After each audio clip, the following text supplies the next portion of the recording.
abonne-toi à MySports. Peine sur la sortie de zone. Là, bon travail de Marc Schliemann. Ça est revenu rapidement. C'est bien joué pour l'ouverture du score. Avec célébration spéciale de Yannick Senner qui s'est retrouvé contre glace. Il était en déséquilibre pour marquer le but. Il était en déséquilibre pour célébrer. Et comme lors de l'acte 1, au deuxième période, c'est Zouk qui ouvre le score. Effectivement, c'est un bon jeu de la part de Zouk. C'est un jeu où on est venu le plus rapidement possible à l'intérieur des points de mise au jeu pour donner une bonne angle de tir.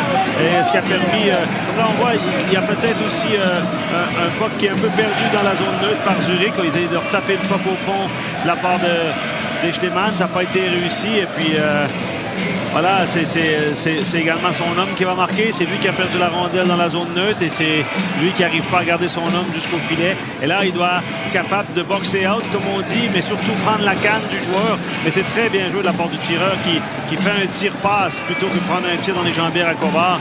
Il a fait ce geste pour Zender. C'est Andrighetto, Malguin, Noro, Andrighetto, le tir et l'égalisation Exécution. Andrighetto, schéma classique, Malguin, Noro, Andrighetto, tir-but. Voilà, finalement, les avantages numériques et les désavantages numériques de Zouk sont mis à mal par rapport au travail de Zurich, même si on les étudie puis on les met en place. Mais quand tu as de l'exécution comme ça, puis le timing de la passe parfaitement dans les patins entre les jambes d'Andrighetto, c'est direct. Si Giannoni l'anticipe pas plus rapidement, c'est difficile à arrêter. Mais pour une fois, c'est un but à 5 contre 4. Et c'est le troisième de la série, on va dire, si on rajoute le but à 6 contre 5 en regardant des sorties. Alors, il n'y a pas de but à 5 contre 5 encore, mais on réussit à rester dans le match du côté de Zurich et se relancer, je dirais, surtout que c'est un mauvais début de période pour eux. Et maintenant, c'est un nouveau match avec un peu plus de 30 minutes à jouer. Qui monte la cible. Et là, il y a un boulevard pour Zurich avec un bon repli de Kreis.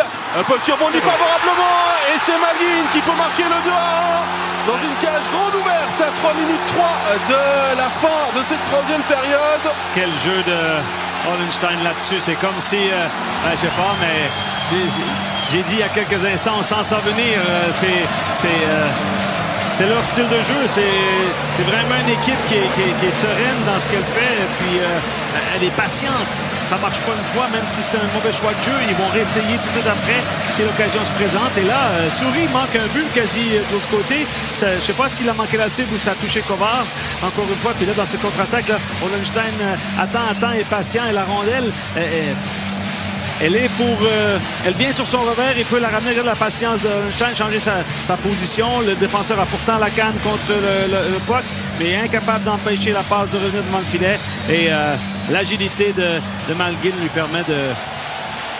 Et pourtant, Zouk est ton surnom dans l'enclave, mais Andrighetto attire, Schlum, Souris et le troisième joueur zoukois qui est Simeon. Effectivement. Et on a vu Lara c'est pas un repli défensif parfait. Tout le monde regarde la rondelle et on oublie un peu la deuxième vague. Denis Malguin qui marque, on va vous dire ça, son 6e but